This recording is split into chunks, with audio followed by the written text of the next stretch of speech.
When given the choice between being blind or being deaf, do you know what most people choose?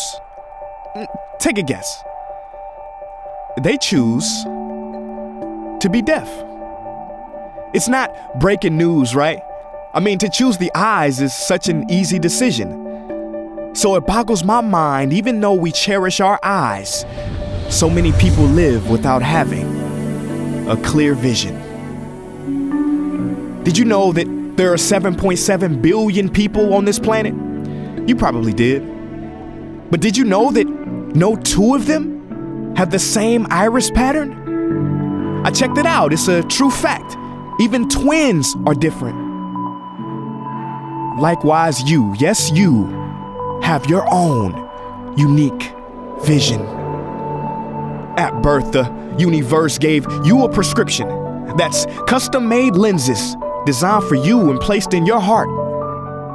So do not live your whole life without having contact with that part.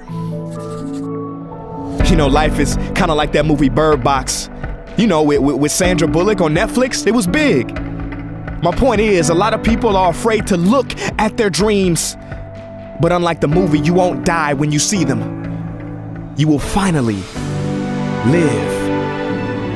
My little brother told me he was afraid of the dark last night. I tucked him in thinking, what a plight. Kids are afraid of the dark. Adults afraid of the light.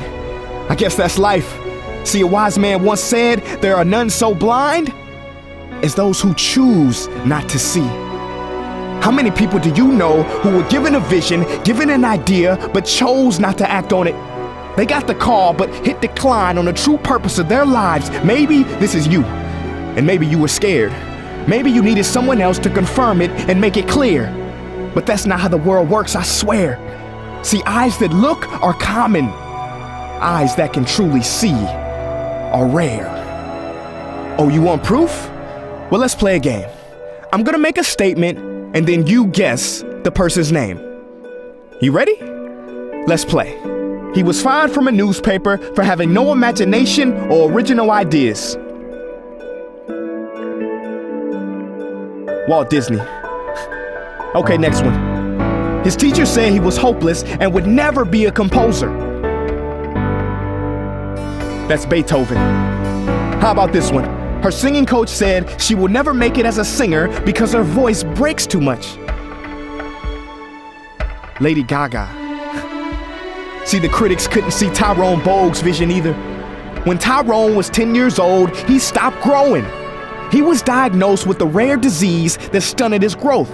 He spent his whole life at the height he was when he was 10.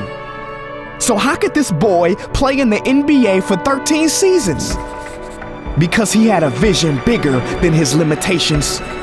Everybody told him he would never make it. When asked, how does it feel to be surrounded by men so much bigger than you? He said quite simply and intently, kind of feels like being a dime amongst pennies. Never, I repeat, never let the experts stop your dream. They can't see your heart. Remember, experts built the Titanic, amateurs built the Ark. Scientists say that the bumblebee isn't supposed to fly. They say its puny wings can't hold up its body.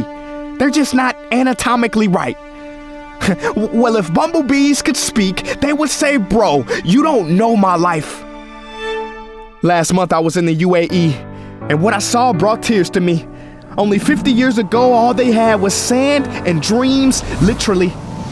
No running water or electricity, but their vision was large. Today, you can eat lunch a half mile in the sky. Every citizen gets an education, and those roads for camels are now highways for cars. You know the old saying, shoot for the moon, and if you miss, you land amongst the stars? Well, in 2020, the Emirates have a space mission shooting to Mars. Ladies and gentlemen, what is your dream? You better own it. Do not let people with possibility blindness, nearsighted ambitions block your vision and give you life glaucoma. There have been over 107 billion people to have lived and died on planet Earth, but there has never been and will never be another you. You have greatness inside of you. You have a gift inside of you. So take that blindfold off now. Rip it up, break it. Life ain't just about making a living. It's about living your making. It is no coincidence that the year approaching is 2020, because I have a funny suspicion that if you work on your self-image and stop squinting at your ambitions, then 2020 won't be your year. It will be your decade of perfect vision.